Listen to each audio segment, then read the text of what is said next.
અગાઉના ક્લાસમાં આપણે જે પણ કંઈ શીખ્યા હતા એ બધાએ તૈયાર કર્યું હશે, હે ને? એ નથી કર્યું?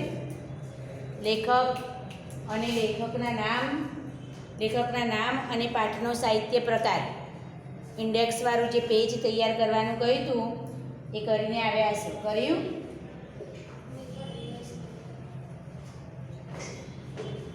આજે આપણે સંયોજક વિશે અભ્યાસ કરીશું. સંયોજક, બે વાક્યોને જોડનારું પદ. સંયોજક દ્વારા આપણે સાદા વાક્યને સંયુક્ત વાક્યમાં ફેરવી શકીએ. વાક્યના મુખ્ય 3 પ્રકાર. રચનાની દ્રષ્ટિએ વાક્યના મુખ્ય કેટલા પ્રકાર? 3. બધાનું ધ્યાન અહીંયા. હાલ હવે કોઈ કશું લખવાનું નથી. લખવાનું હોય ત્યારે હું સૂચના આપીશ, બરાબર? તો વાક્યની અંદર 2 સાદા વાક્યો આપેલા હોય તો એ 2 સાદા વાક્યોને આપણે સંયુક્ત વાક્યમાં ફેરવવા છે ત્યારે સંયોજક દ્વારા આપણે વાક્યને શું કરી શકીએ? જોડી શકીએ, ભેગું લખી શકીએ. તો સંયોજન એટલે જોડવું. અને બંને વાક્યોને જોડનાર જે પદ છે એ સંયોજકો કેવા હોય? અને, તો, પણ, પરંતુ, કારણ કે, કેમ કે, આ બધા શું છે? સંયોજકો છે. જ્યાં ત્યાં, જેવા તેવા, જે તે, જેનું તેનું, આવા બધા સંયોજકો વડે 2 વાક્યોને આપણે જોડીને લખી શકીએ. 2 વાક્યો આપણને આપેલા હોય અને પછી તમને એમ પૂછવામાં આવે, સાદા વાક્યો આપેલા હોય અને તમને એવું પૂછવામાં આવે કે સંયુક્ત વાક્ય બનાવો. અહીંયા આપણે ઉદાહરણ લઈએ કે રમેશ હોશિયાર છે. લખવાનું નથી, હાલ સમજવાનું છે, બરાબર? બીજું વાક્ય છે મહેશ હોશિયાર છે. 2 વિદ્યાર્થીઓ આપણી સામે હોય અને આપણે એમને જ્યારે કંઈક એક જ ગુણ દર્શાવે છે, બંને જણા હોશિયાર, તો આપણે એમને બેને અલગ અલગ નહીં કહીએ કોઈને કે ભાઈ મહેશ હોશિયાર છે અને રમેશ હોશિયાર છે, એવું 2 વખત કહીશું નહીં. પણ કેવી રીતે બોલીશું? બધાએ સમૂહમાં બોલવાનું. બધાએ સમૂહમાં નહીં બોલવાનું. રમેશ અને મહેશ હોશિયાર છે. તો એ બંને વાક્યને જોડવા માટે આ બંને કરતા નહીં. રમેશ અને મહેશ, બરાબર? આ બંને વાક્યને જોડવા માટે આપણે વચ્ચે શું મૂક્યું? અને. એ અને શું છે? સંયોજક છે. તમે શાળાએ આવ્યા અભ્યાસ કરવા માટે. તો તમે શાળાએ આવ્યા, કેમ આવ્યા? તો અભ્યાસ કરવા માટે. તો અભ્યાસ કરવા માટે તમે શાળાએ આવ્યા, એવું એક આખું વાક્ય બનાવી દીધું આપણે. અભ્યાસ કરવા માટે તમે શાળાએ આવ્યા. આજે તમારે મોડું થયું. કારણ કે બસ મળી નહોતી. આપણે બસમાં આવતા હોય તો બસ મળી નહોતી, તો આજે મોડું થયું. પછી વચ્ચે આપણે કારણ દર્શાવ્યું, કારણ કે એનું પાછળ વિધાન રજૂ કર્યું કે કેમ મોડું થયું? તો બસ મળી નહોતી. તો એ 2 જે જુદા જુદા વાક્યો છે એને જોડવા માટે જે પદ વપરાયું કારણ કે, એ શું છે? સંયોજક છે. હું પરીક્ષામાં પાસ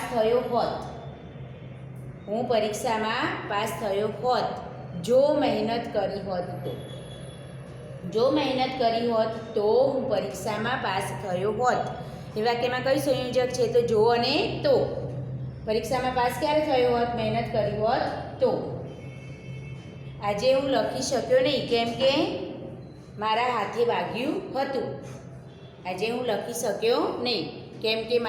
વાગ્યું હતું. તો આવા જે જુદા જુદા 2 વાક્યો છે એ 2 વાક્યોને જોડવા માટે જે પદો વપરાય એને સંયોજક કહેવાય, બરાબર? તો લખો હવે સંયોજક એટલે શું?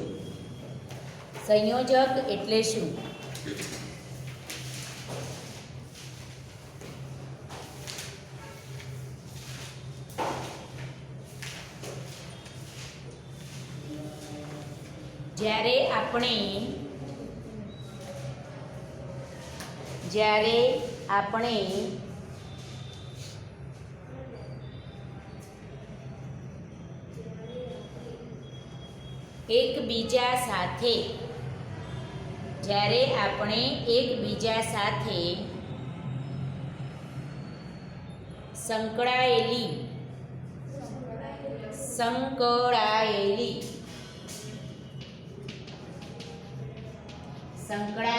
પરિસ્થિતિને જ્યારે આપણે એકબીજા સાથે સંકળાયેલી પરિસ્થિતિને રજૂ કરવી હોય ત્યારે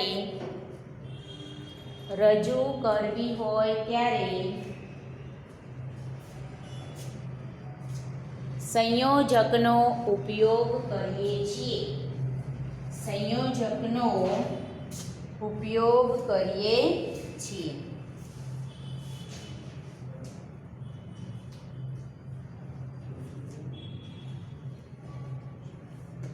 હવે આ જે સંયોજકો છે ને જુદા જુદા અર્થમાં રજૂ થતા હોય છે. ક્યારેક સમુચ્ચયવાચક તરીકે, વિકલ્પવાચક તરીકે, વિરોધવાચક તરીકે, પર્યાયવાચક તરીકે, કાર્યકારણના અર્થમાં કે પરિણામવાચકના અર્થમાં કે પૂરક વિગત દર્શાવવા માટે, ક્યારેક અવતરણ ચિહ્ન દર્શાવવા માટે, દ્રષ્ટાંત આપવા માટે, તો ક્યારેક કારણ દર્શાવવા માટે, તો ક્યારેક શરત રૂપે. આ બધા જે સંયોજકો છે એ સંયોજકોનો ઉપયોગ આપણે જુદા જુદા અર્થ માટે કરતા હોઈએ છીએ. તો કોઈ વાર વળી શરતી વિશેષણ, શરતી સ્થાન અને શરતી સમય દર્શાવવા માટે આપણે સંયોજકનો ઉપયોગ કરતા હોય. એકના એક પ્રકારના સંયોજકો દરેક વિધાનમાં આવી શકે, પરંતુ આપણે વાક્યની અંદર એ કયા અર્થમાં વપરાયા છે એ આપણે જાતે એમ કે સમજવાનું હોય અને નક્કી કરવાનું હોય. અને છે તો અને સંયોજક વારંવાર વાક્યમાં વપરાતું હોય છે. પછી છતાં, એટલે, અર્થાત આ બધા સંયોજકો આપણને વારંવાર વાક્યમાં જોવા મળતા હોય છે, પણ દરેક વખતે એકના એક અર્થ એનો રજૂ થતો ના હોય. જુદા જુદા વિધાનોમાં જુદી જુદી પરિસ્થિતિને અનુરૂપ એનો અર્થ એમ કે પ્રગટ થતો હોય છે. તો સૌથી પહેલાં આપણે અને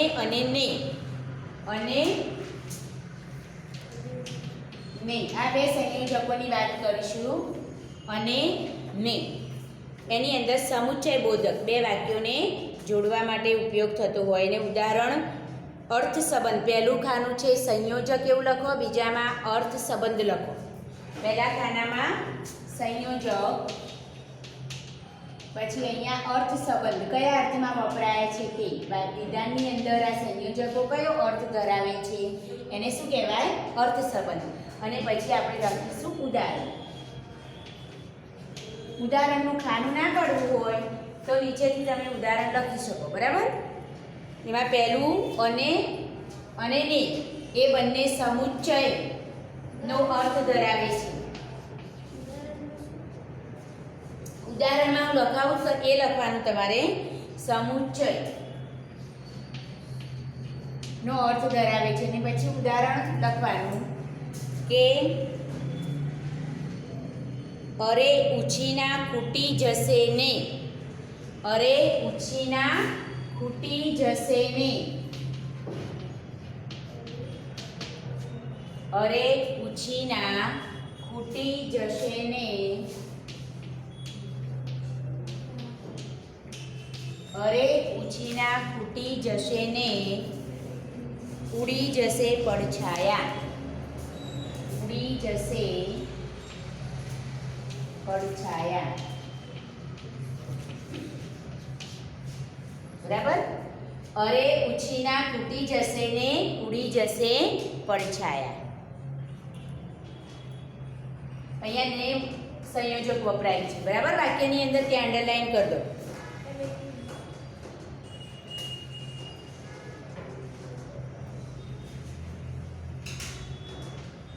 બીજું ઉદાહરણ લખો. એમાં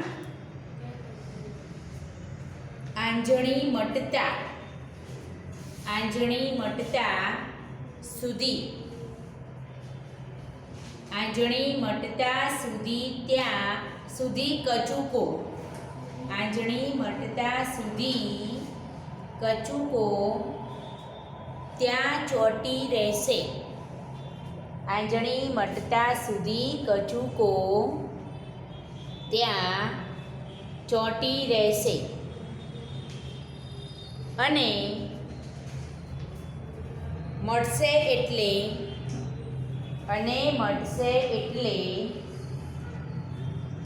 એની મેળે ઉખડી જશે. અહીંયા બે વિધાન આપેલા છે. એક કચુકો ઘસીને આપણે આંજણી ઉપર શું કરવાનું છે? લગાવવાનું છે. પણ જ્યાં સુધી આંજણી મળશે નહીં ત્યાં સુધી એ કચુકો ત્યાં ચોંટી રહેશે. જ્યારે આંજણી મળશે ત્યારે એની મેળે એટલે આપણે વખોડવું નહીં પડે, એને ચોંટાડેલો એની જાતે નીકળી જશે. તો આ બે જુદી જુદી પરિસ્થિતિઓ છે, એને જોડવા માટે અને સંયોજક વપરાયું છે. બરાબર? બે વાક્યોને ત્યાં જોડ્યા. સમુચ્ચય બોધક, બંને વાક્યોને, સ્વતંત્ર વાક્યોને જોડનાર જે છે એને સમુચ્ચય બોધક કહેવાય. એટલે સમુચ્ચયના અર્થમાં અને ને સંયોજકો વપરાય છે. હવે બીજું છે કે અથવા કાં તો. કે અથવા કાં તો.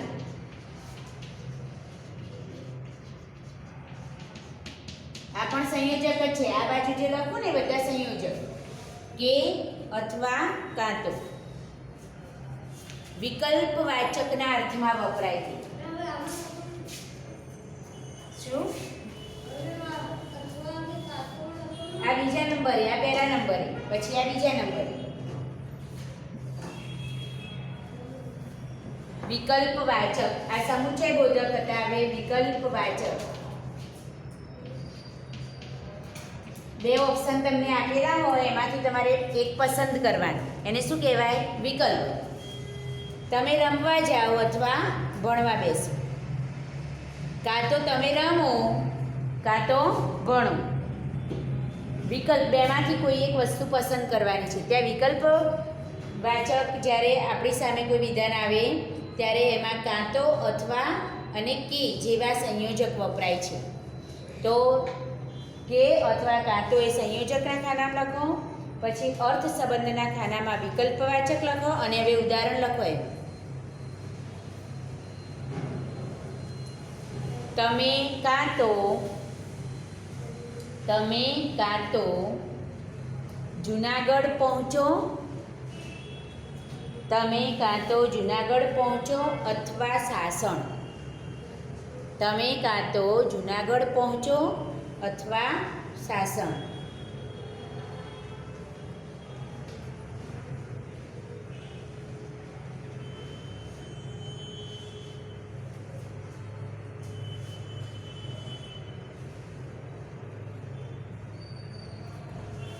દીકરાએ, બીજું ઉદાહરણ. દીકરાએ કહ્યું કે હું તમારી મદદ કરીશ. કે નહીં.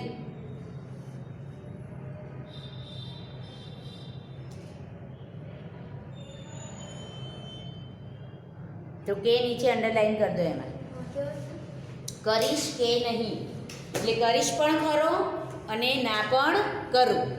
બેમાંથી કોઈ એક વિકલ્પ. એમ પછી આગળ નંબર આપીને લખો. છતાં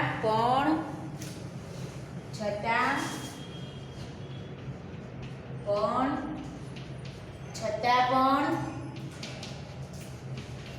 અલ્પવિરામ મૂકતા રહેવાનું એટલે સંયોજકો અલગ દેખાય. બરાબર?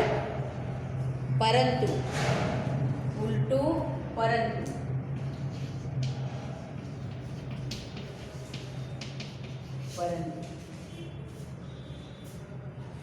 વિરોધવાચકના અર્થમાં. આ બધા સંયોજકો છે એ વિરોધવાચકના અર્થમાં આવશે.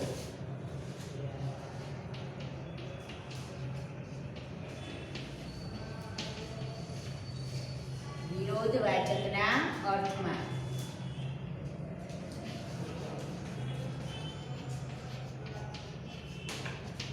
વિરોધવાચકના અર્થમાં કયા કયા સંયોજકો વપરાય? તો છતાં પણ, પરંતુ અને ઉલટું. લખો એમાં ઉદાહરણ. સંકોચ તો ન હતો. માસ્ક કાઢવા નથી બેટા મોઢેથી. સંકોચ તો ન હતો પરંતુ પ્રાર્થના આવડતી જ નહોતી. સંકોચ તો નહોતો પરંતુ પ્રાર્થના આવડતી જ નહોતી. આવડતી જ નહોતી. બીજું ઉદાહરણ, મારો નંબર આવ્યો છતાં, મારો નંબર આવ્યો છતાં તે પીરસતો નહોતો. મારો નંબર આવ્યો છતાં તે પીરસતો નહોતો.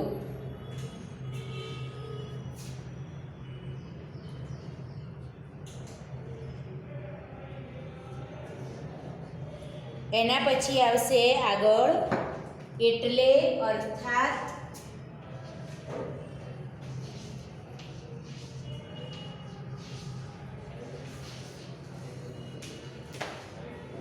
એટલે અર્થાત. એટલે અર્થાત માટે તેથી.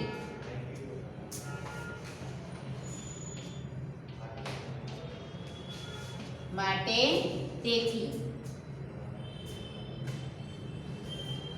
એમાં એટલે અને અર્થાત એ પર્યાયવાચક. એટલે અને અર્થાતમાં પર્યાયવાચક. પર્યાયવાચક એટલે સમાન અર્થ ધરાવતા હોય પર્યાયવાચક.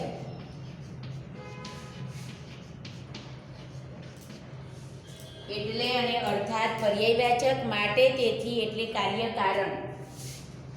માટે તેથી એટલે એ કાર્ય કારણના અર્થમાં. કાર્ય કારણ અને પરિણામ વાચક. પરિણામ વાચક.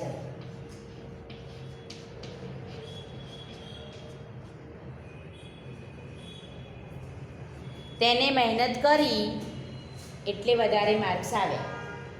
પરિણામ મળ્યું એ પરિણામ વાચકમાં આવે. કારણ દર્શાવવામાં આવે, કાર્યકારણમાં આવે અને પર્યાયવાચકની અંદર સમાન અર્થ ધરાવાતો હોય. તો પર્યાયવાચક, કાર્યકારણ અને પરિણામવાચક આ ત્રણેય અર્થ જ્યારે રજૂ કરવાના હોય ત્યારે આ સંયોજકોનો ઉપયોગ થાય. ઉદાહરણ લખો એમાં. છકડો એટલે ગીલો. છકડો, છત્રીનો છ. છકડો એટલે ગીલો.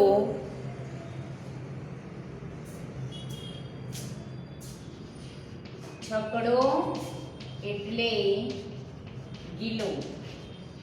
ગીલો નામ છે. ગીલો એટલે છકડો. ગીલો એટલે છકડો. ગીલાનો છકડો હતો પણ એ છકડામાં એટલો ઓતપ્રોત હતો, છકડા સાથે એને એટલી માયા કે પ્રેમ હતો કે લોકો એને ગીલાને બદલે છકડો કહીને ઓળખતા. એટલે છકડો એટલે ગીલો ને ગીલો એટલે છકડો, બેમાં કોઈ ફરક નહીં. એટલે પર્યાયવાચક છે, એકબીજાના શું છે? પર્યાય છે. પછી બીજું ઉદાહરણ લખો.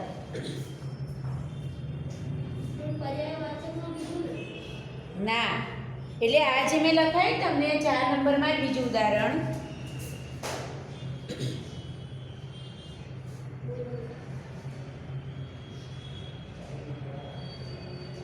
હું રમાશંકરનો દીકરો છું.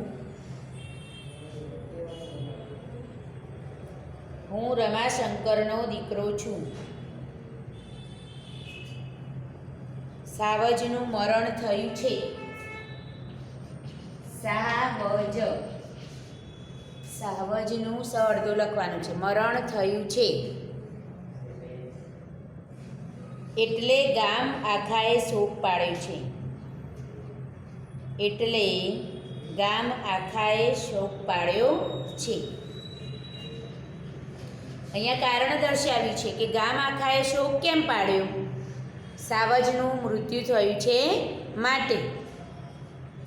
એટલે કારણ દર્શાવવા માટે પણ એટલેનો ઉપયોગ થાય.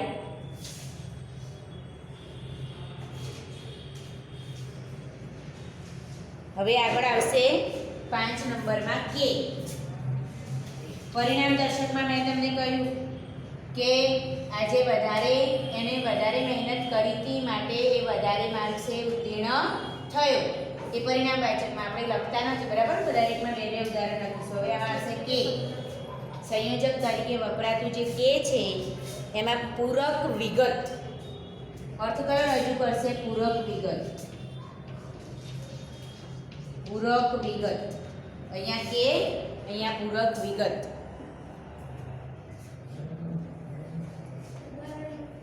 ઉદાહરણ લખો એમ.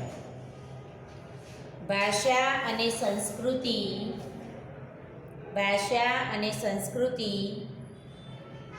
એકબીજાની સાથે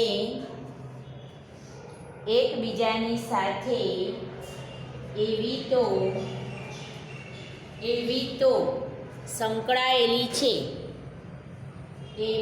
સંકળાયેલી છે જોડાયેલી. સંકળાયેલી એટલે જોડાયેલી. એવી તો સંકળાયેલી છે કે એક જાય તો બીજી જાય. એક જાય તો બીજી જાય. કે નીચે અંડરલાઈન કરી દેવાની. ભાષા અને સંસ્કૃતિ બંને એકબીજાના પૂરક છે એમ કહેવા માંગે છે વાક્યમાં. જો ભાષા જાય તો સંસ્કૃતિ પણ જાય. એટલે પૂરક વિગત જ્યારે દર્શાવવાની હોય ત્યારે પણ કે સંયોજકનો ઉપયોગ થાય. તો અહીંયા આપણે સંયોજક જોયા. પહેલું જોયું અને ને. તો સમુચ્ચય બોધકના અર્થમાં બે વાક્યોને જોડવા માટે અને નો ઉપયોગ થાય છે, બરાબર? બીજા નંબરે કે અથવા કાં તો વિકલ્પવાચકના અર્થમાં. એટલે આ નહીં તો પેલું. વિકલ્પવાચક એટલે બે ઓપ્શન તમને આપેલા હોય, બંને ઓપ્શનમાંથી કોઈ એક પસંદ કરવાનું, કોઈ એક વિકલ્પ પસંદ કરવાનો. ત્રીજા ક્રમે છે છતાં, પણ અને પરંતુ. વિરોધવાચકના અર્થમાં. હું આમ કર્યું હોત છતાં, મેં આમ કર્યું છતાં મને આ ન મળ્યું, એમ વિરોધ જ્યારે દર્શાવવાનો હોય ત્યારે છતાં, પણ અને પરંતુ જેવા સંયોજકોનો ઉપયોગ થાય છે. ત્યાર પછી એટલે, અર્થાત, માટે, તેથી વગેરે જેવા જે સંયોજકો છે એ ત્રણ અર્થમાં વપરાય છે.